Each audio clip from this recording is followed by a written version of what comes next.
Hello students, চলতরিৎ চ্যাপ্টারে আজকে আমরা যে টপিকটা নিয়ে আলোচনা করব সেটা হচ্ছে বৈদ্যুতিক ডায়নামো। এই বৈদ্যুতিক ডায়নামো, ইলেকট্রিক ডায়নামো, এখানে যান্ত্রিক শক্তি তড়িৎ শক্তিতে রূপান্তর হয়। মানে যে যন্ত্রের সাহায্যে যান্ত্রিক শক্তিকে তড়িৎ শক্তিতে রূপান্তরিত করা হয় সেটাই হচ্ছে ডায়নামো। ডায়নামো এটাকে অ্যাকচুয়ালি বলা হয় জেনারেটর। এই ডায়নামো দু ধরনের হয়।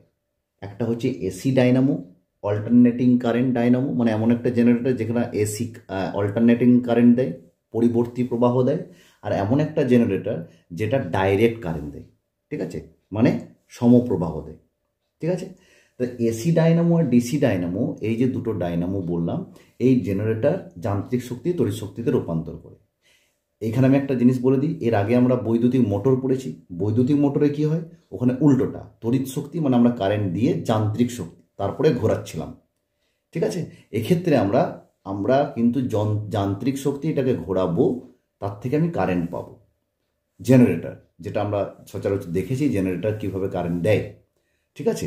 তো আমরা সেই ডায়নামো সম্পর্কে বলছি। এবার এই যে আমি কিন্তু খুব ডিটেলস এই ডায়নামোর ইয়েতে যাচ্ছি না, মোটামুটি একটু আইডিয়া তোমাদেরকে দেওয়ার চেষ্টা করছি। যে আমরা ইলেকট্রিক মোটরে যে আর্মেচারের ব্যাপারটা দেখেছিলাম, আর্মেচার যেটা চৌম্বক ক্ষেত্রের দুদিকে, চৌম্বক ক্ষেত্রের মাঝে রাখা হয়েছিল, ঠিক একই রকম এসিতে হোক ডিসিতে হোক সবই মোটামুটি প্রায় সেম। এইটাকে ঘোরাতে হবে, এইটাকে ঘোরালেই আমি কারেন্ট পাবো, ঠিক আছে। এবার এইদিকেও চুম্বক রাখা আছে, এই দিকটাতেও চুম্বক রাখা আছে। এবার এই যে আর্মেচারের সঙ্গে এই যে রিংটা রাখা আছে, আমি এখানে আলাদা করে দেখো একটা জিনিস লিখে রেখেছি, এটা স্লিপ রিং আর এটা হচ্ছে স্প্লিট রিং। মানে মোটামুটি আমরা বৈদ্যুতিক মোটরের যখন আমরা কার্যনীতি বলেছি তখন যে ছবিটা এঁকেছিলাম, ডিসি ডায়নামোর ক্ষেত্রে ছবিটা প্রায় একই রকম, ঠিক আছে। ও রিং আছে, এখানে আর্মেচার আছে, ঠিক আছে। তো এই যে রিং দুটো, এই রিং দুটোর সঙ্গে ব্রাশ যুক্ত হয়ে আছে, এর সঙ্গে এখান থেকে কারেন্ট যেটা পাবো আমরা সেটা এখান থেকে আমরা কানেক্ট করব। আমি সেই জন্য অতটা ডিটেলসে যাইনি, কিন্তু এইখানে যে রিং দুটো আছে এগুলোকে স্লিপ রিং বলা হয়। মানে একদম গোটা একটা রিং, একদম গোটা একটা রিং, ঠিক আছে। আর এইখানে যেটা ছিল ডিসিতে স্প্লিট রিং, মানে এই যে ছবিটার সঙ্গে যেটা ইয়েটা ছিল স্প্লিট রিং, মানে ঠিক এইরকম একটা অংশ অর্ধেক আর এইরকম একটা অংশ, এইটাই কিন্তু মেন পার্থক্য। এবং এই রিংটার জন্যই, এই রিংটা কিন্তু দুটোই কিন্তু এরকমভাবে একটা জায়গায় ছিল, ওইদিকে একটা ব্রাশ লেগেছিল, এইদিকে একটা ব্রাশ লেগেছিল ডিসির ক্ষেত্রে।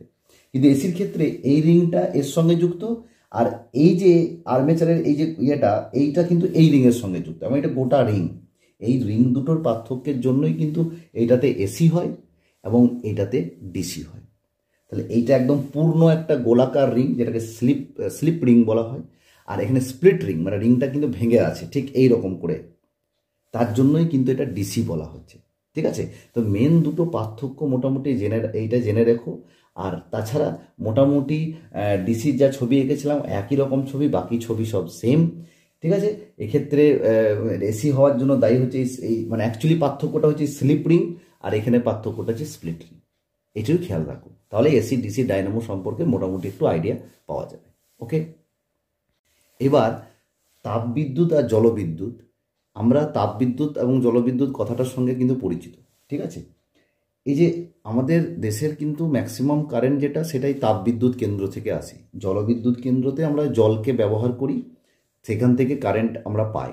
তো দুটোর মধ্যে যে প্রসেস, সেটা তো সেই একই, ডায়নামোর সঙ্গে সম্পর্কিত। জেনারেটর, ও তো এই যে জিনিসটাকে তো ঘোরাতে হবে, এটা চুম্বকের চারপাশে যে আর্মেচারটা আছে এটাকে ঘোরাতে হবে। তো ঘোরানোর জন্য আমার কী চাই, তাহলে এই জিনিসটাকে ঘোরানোর জন্য, এটা এসিতে হোক বা ডিসিতে হোক, মানে এইরকম রিং থাক আর স্প্লিট রিং থাক, যেটাই হোক না কেন, আমাকে তো আলটিমেট একে ঘোরাতে হবে, মানে যান্ত্রিক শক্তি, তবেই তো তড়িৎ শক্তি পাবো। তাহলে তাপবিদ্যুৎ কেন্দ্রে বা জলবিদ্যুৎ কেন্দ্রে অ্যাকচুয়ালি হচ্ছে কি, তাপবিদ্যুৎ কেন্দ্রে তো সেই কয়লা তো নিয়ে যাচ্ছে তাপবিদ্যুৎ কেন্দ্রে, সেখানে কয়লাকে কি করা হচ্ছে, পোড়ানো হচ্ছে। সে পুড়িয়ে যে তাপ পাচ্ছে সেইখান থেকেই জলকে কি করছে, ফোটানো হচ্ছে। ওখানে জল আছে, জলকে ফোটানো হচ্ছে, এবং ওখানে চাপ কিন্তু অনেক উচ্চ চাপে রাখা হয়, অনেক অনেক পাইপ কিন্তু ওখান থেকে বেরিয়ে আসে, এবং উচ্চ চাপে ওই জলের কী হয়, স্ফুটনাঙ্কটাকে বাড়ানো হয়। সেই জন্য কী হয়, স্টিমের আয়তনটা কী হয়, কমে যায়।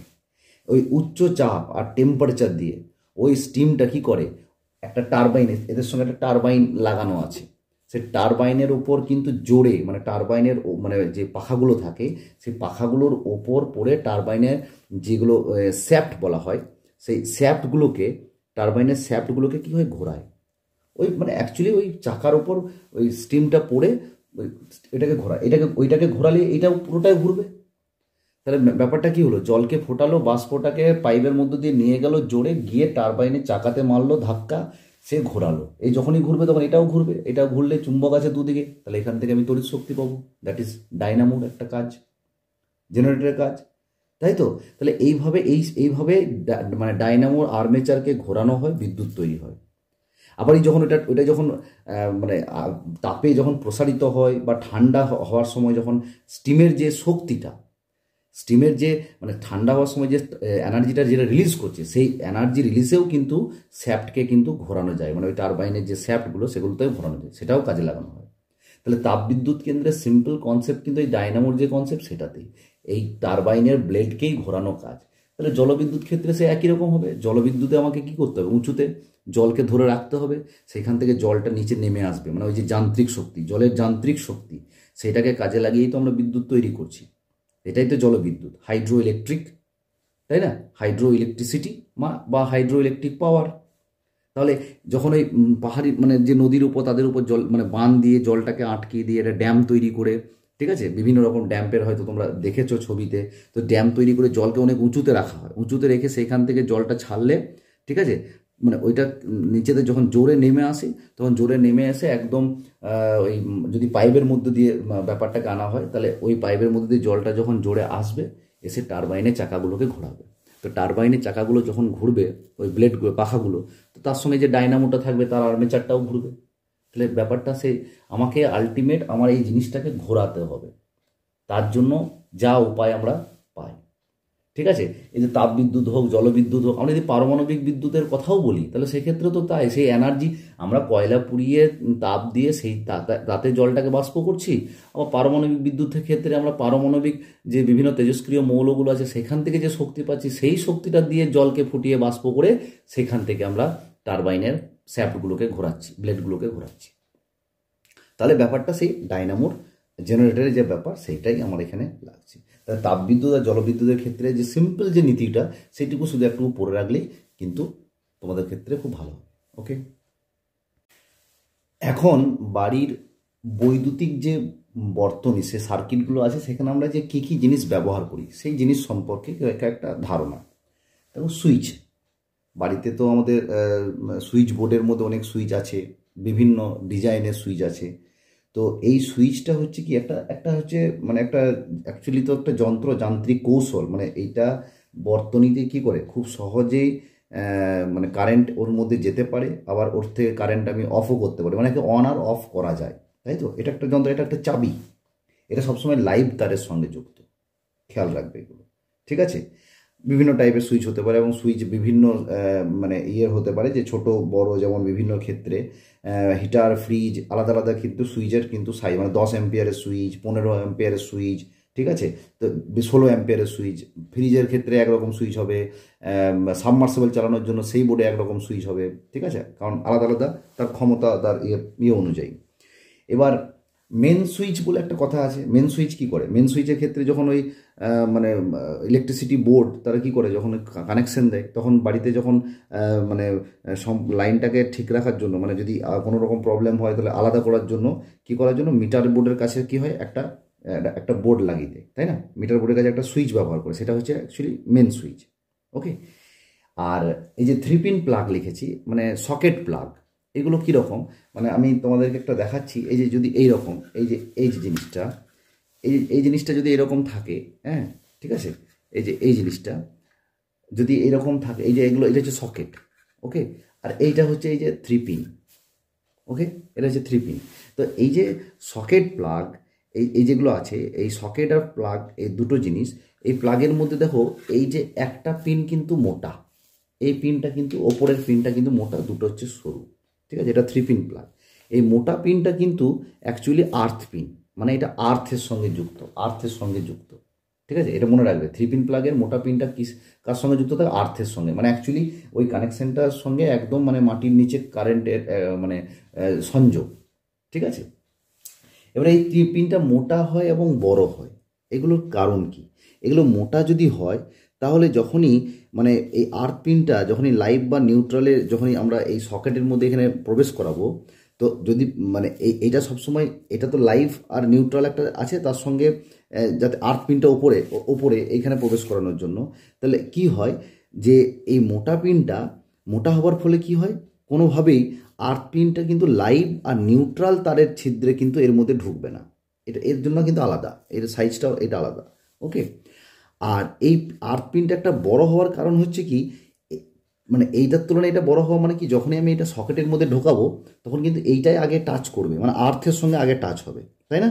তাহলে এটা মোটা হওয়ার কারণ, বড় হওয়ার কারণ হচ্ছে কি, লাইভ বা নিউট্রাল কানেকশনের আগেই যেন আর্থ কানেকশন হয়ে যায়। ঠিক আছে। আর দেখবে এই এই পিনগুলোতে দেখবে একটু যদি ভালো করে লক্ষ্য করো, এইগুলো দেখবে একটু মাঝে এখানে উপর একদম ডগের দিকটা একটু চেরা আছে। ঠিক আছে।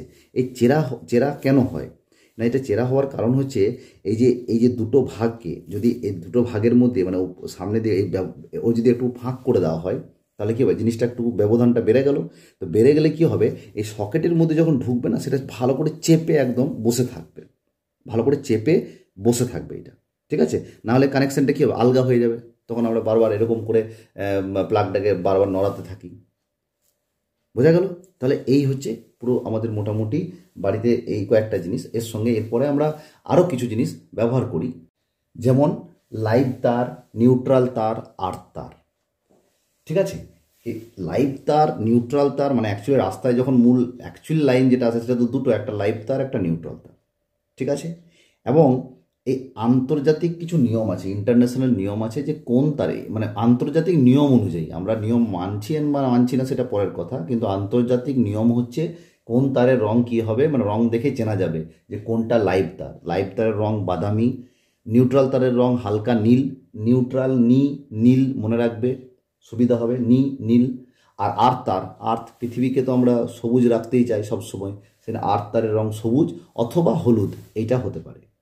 আন্তর্জাতিক নিয়ম এইগুলো বলছে যে এই রং, তারের রং এইগুলো কত, এই তারের রং মানে কি, তারটা তো সে তামার তার হবে, তামার তারের উপর যে আচ্ছাদনটা দেওয়া হয়, যে পলিমারটা দেওয়া হয়, কোটিংটা, সেইটার রং এইগুলো হবে। ঠিক আছে। সাধারণত আমরা তামার তারই ইউজ করি। তো এই যে তারগুলো, লাইভ তার, আর্থ নিউট্রাল তার, আর্থ তার, এই আর্থ কেন করা হয়, আর্থিং করার কারণটা কি? আর্থিং করার কারণটা হচ্ছে অ্যাকচুয়ালি তো নিরাপত্তা, তাই না?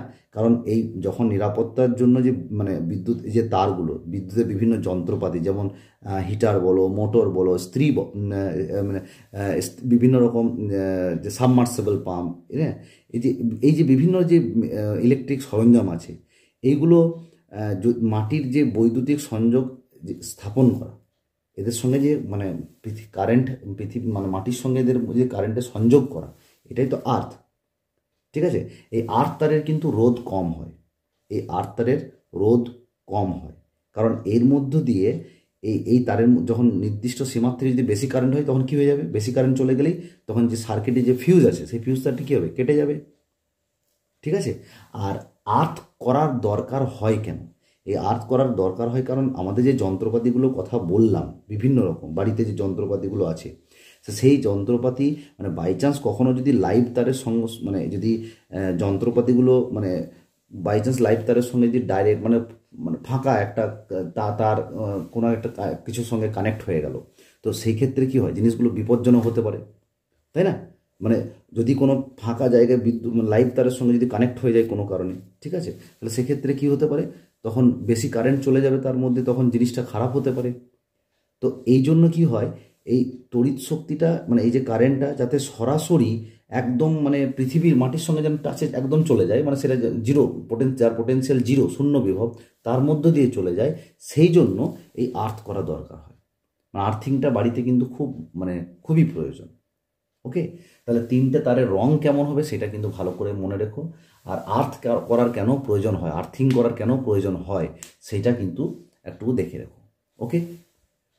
আরেকটা ব্যাপার তোমাদের এখানে বলা ভালো, যে বাড়িতে যে আমাদের কারেন্ট যেভাবে আসে, মানে আমরা যে কারেন্ট যেভাবে আমাদের বোর্ড থেকে কারেন্ট কানেক্ট করে বিভিন্ন বাড়িতে আমরা যখন ইলেকট্রিক কানেকশন করি, তো এই ইলেকট্রিক কানেকশন মানে হাউস হোল্ড যে সার্কিট, অ্যাকচুয়ালি বাড়িতে বিদ্যুতের ব্যবস্থা, এই যে ঘরের মধ্যে বিভিন্ন আমাদের যে আলো মানে পাখা বিভিন্ন যন্ত্রপাতি যেভাবে আমরা সব রেডি করি, এগুলো সব কি সমবায়ে থাকে, সমান্তরাল সমবায়ে থাকে।